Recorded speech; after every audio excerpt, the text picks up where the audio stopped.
बहू के हाथ। घर की बहू शीना को इस बात का बड़ा घमंड था कि जिस काम में वो हाथ डालती थी वो काम अच्छा हो ही जाता है।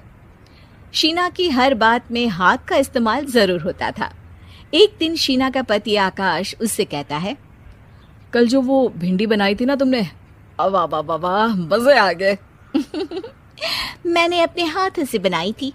मेरे हाथों में वैसे भी जादू है, जिस चीज को छू लेती हूँ सोना बन जाती है।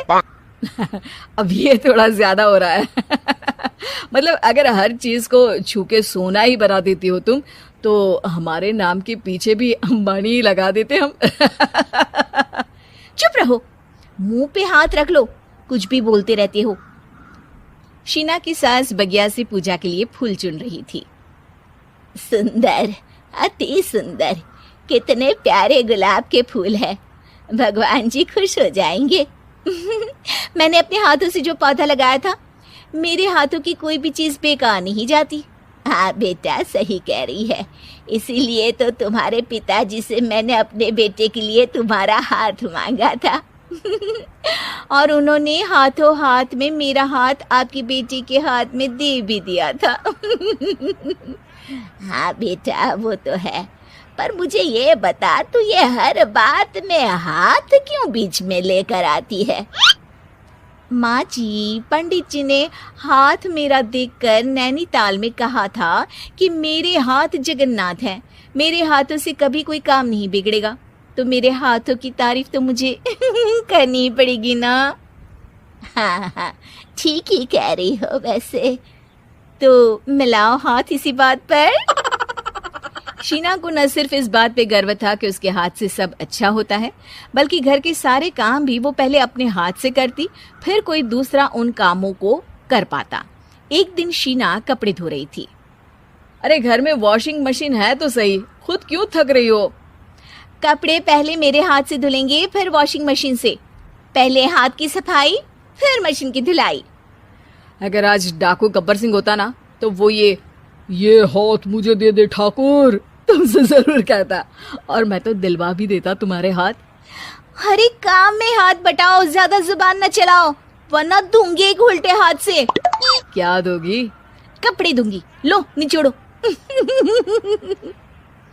ऐसे ही एक दिन, अरे बहू, ये सोफे पर चढ़कर हाथ से पंखा क्यों घुमा रही हो? माँ जी, क्योंकि मेरे हाथ से घूमेगा तो ज्यादा अच्छे से हवा देगा।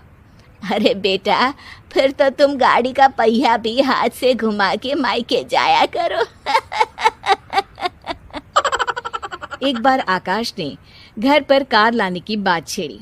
माँ, सोच रहा हूँ कि एक कार लेकर आता हूँ। ले ले बेटा, क्यों नहीं? अरे पैसे हो तो हवाई जहाज भी ले लेना।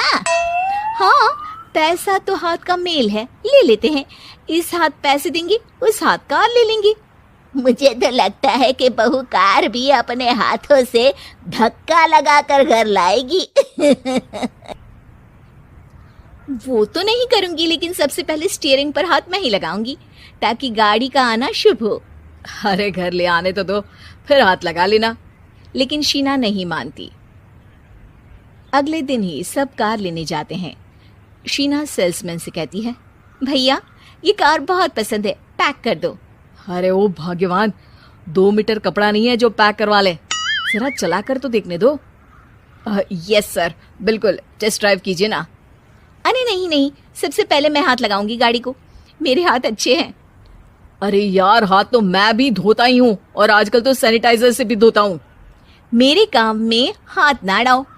अरे टांग ना अड़ा होता है भाग्यवान, हाथ नहीं। शीना ड्राइविंग सीट पर बैठ जाती है और आकाश उसे गाड़ी के फंक्शंस समझाता है। देखो शीना, ध्यान रखना, ये है स्टीयरिंग, इससे राइट लेफ्ट जाएंगे। ये है एक्सेलरेटर, इससे स्पीड कंट्रोल कर सकते हैं। और उसी के पास में है ब्रेक, जो तुम्हारी जुबान में शायद मिसिंग है। ठीक है, ज्यादा भी सिखाने की जरूरत नहीं है। मेरी माँ तो कहती है कि मैं अगर अपनी शुभ हाथ लगा दूं तो जग घूम जाए। तो ये स्टीयरिंग क्या चीज है? शीना गाड़ी स्टार्ट कर देती है और स्टीयरिंग को घुमाते हुए एक्सेलरेटर पर धीरे से पैर रखती है और शोरूम के बाहर के एरिया में ही गाड़ी घूमने लगती है, जहाँ दूसरी गाड़ियाँ भी रखी हैं। देखा मेरे हाथों का कमाल। अब ब्रेक दबा दो, आगे गाड़ी है। शीना आगे गाड़ी देखकर घबरा जाती है और पाँव गलती से एक्सीलरेटर पर पड़ जाता है। कार आगे खड़ी एक बड़ी गाड़ी में घुस जाती है। दोनों कार से उतरते हैं। सेल्समैन भागते हुए आता है। अरे 7 लाख की गाड़ी खरीदने आए थे और 15 लाख की गाड़ी ठोक दी। Oh my God. आकाश की माँ, आकाश और शीना घबरा जाते हैं। इतना सारा पैसा कहाँ से आएगा? तभी वहाँ मैनेजर भी आ जाता है। पूरा माजरा समझता है। अरे टेंशन मत लीजिए, गाड़ियों का इंश्योरेंस था। आप जो कार लेने आए थे वही खरीद लीजिए। पर मैडम, जब तक आप सीख ना ले तब तक गाड़ी मत चलाइएगा। अभी तो आपने गाड़ी बस ठोकी है, जिसका बीमा भी था, लेकिन सड़क पे चलते हर इंसान का बीमा नहीं होता। अरे मेरे हाथों से ठुक भी गया ना तो उसकी जिंदगी बन जाएगी, और अगर चला भी गया तो स्वर्ग ही पाएगा। मैनेजर साहब, मेरे हाथ में कोई दिक्कत नहीं है, वो तो बस पाँव गलत जगह पर चला गया था। शीना की बात सुनकर आकाश अपना सर पीटता है और उसकी सास अपने हाथ से खुद का मुंह छिपा लेती है और मैनेजर हाथ जोड़कर माफी मांग लेता है।